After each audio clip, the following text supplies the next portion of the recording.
Iran ने वो खेल खेला है कि सारे अरब मुल्क भी परेशान हैं कि क्या करें और क्या ना करें, और अमेरिका और इजराइल के तो बिल्कुल समझ में नहीं आ रहा है कि करें क्या। ईरान ने पहले से ही यह बात क्लियर कर दी थी कि अगर हमारे ऊपर हमला होता है, अगर इजराइल और अमेरिका हमारे ऊपर हमला करते हैं, तो स्ट्रेट ऑफ होर्मुज को हम पूरी तरह से बंद कर देंगे। अब ये जो स्ट्रेट ऑफ होर्मुज है, आप जानते हैं, ये बंद होने का मतलब ये है कि मिडिल ईस्ट की तरफ जाने वाला सामान और मिडिल ईस्ट से बाहर निकलने वाला सामान दोनों बंद हो जाता है। 25% से ज्यादा दुनिया का तेल इसी रास्ते से आता है और इसको ईरान ने पूरी तरह से बंद कर दिया है। कल एक खेल हुआ और वो खेल अपने आप में मजेदार था। अमेरिका के जो सेक्रेटरी हैं, उन्होंने ट्वीट किया कि हमारा एक जहाज वहां से निकल गया। जवाब यह मिला कि जो जहाज आपका निकला है वो किसी वीडियो गेम में निकला होगा, क्योंकि यहां से तो कोई जहाज निकलेगा नहीं। यहां तो पानी के नीचे हमने माइंस बिछाई हुई है, जो जहाज निकलेगा उसको उड़ा दिया जाएगा। तेहरान टाइम्स ये बताता है कि आईआरजीसी ने एक शर्त रखी है। आईआरजीसी आप जानते हैं, ईरान रिवोल्यूशनरी गार्ड्स, उन्होंने एक शर्त रखी है कि हम स्ट्रेट ऑफ होर्मुज खोलने को तैयार हैं। अपने सारे अरब मुल्कों के लिए स्ट्रेट ऑफ होर्मुज खोलने को तैयार है। शर्त बस इतनी सी है कि आप अपने मुल्क के अंदर से इजराइल की एम्बेसी को बंद करा दीजिए और इजराइल के एम्बेसडर को निकाल दीजिए। यानी इजराइल के साथ जो रिश्ता आपने कायम किया है, उस रिश्ते को तोड़ लीजिए। हम आपको अपना समझेंगे और यहां से आपको निकलने देंगे। अब बेचारे अरब मुल्क कैसे इजराइल से रिश्ता तोड़ लें, बहुत गहरे तक है। और दूसरा, इजराइल से रिश्ता तोड़ने का मतलब है अमेरिका की नाराजगी। अमेरिका की नाराजगी कैसे बर्दाश्त करें?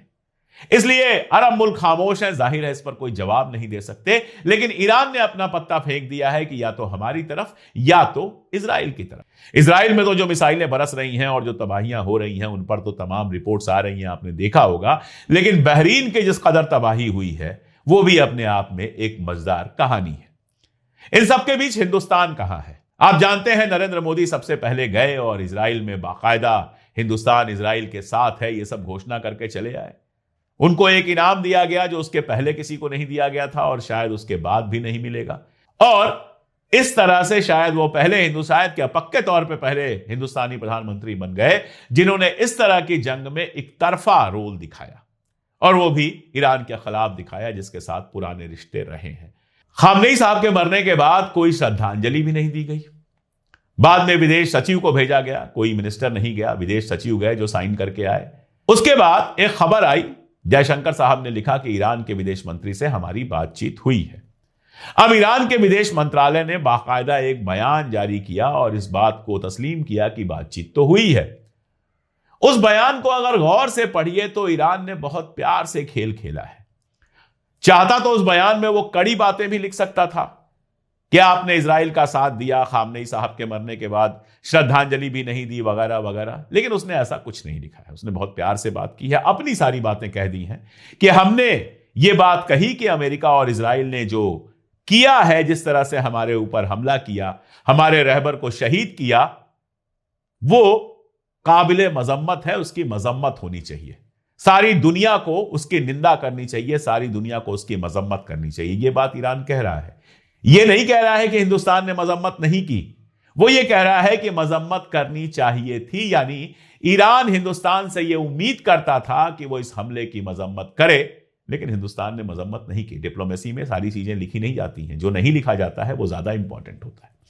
लेकिन इसके बावजूद वो बयान कहता है कि हिंदुस्तान के साथ हमारे पुराने रिश्ते हैं। इसके बावजूद वो हिंदुस्तान के साथ कोऑपरेशन की बात करता है, यानी वो हिंदुस्तान को पूरी तरह से खोना भी नहीं चाहता है। वो जानता है कि हिंदुस्तान की सरकार भले इस समय इजराइल के साथ खड़ी है, लेकिन हिंदुस्तान की आवाम का बड़ा हिस्सा आज भी ईरान के साथ है। उनका दिल ईरान के साथ धड़कता है, इजराइल के साथ नहीं। वो जानता है कि हिंदुस्तान का इंटेलेक्चुअल तबका इस बात को गलत मानता है कि जिस तरह से इजराइल और अमेरिका ने उसके ऊपर हमला किया और उसके सर्वोच्च लीडर को शहीद कर दिया। इसीलिए हिंदुस्तान से कोई दुश्मनी दिखाने की जगह उसने मोहब्बत में बात की, लेकिन अपनी बात पूरी की पूरी कह दी कि हुजूर आला, हमें उम्मीद थी कि जब हमारे ऊपर इस तरह से हमला हुआ तो हमारी 150 बच्चियों को मार दिया गया, एक स्कूल में हमारे रहबर को मार दिया गया, तो आप कम से कम इसकी मजम्मत तो करते।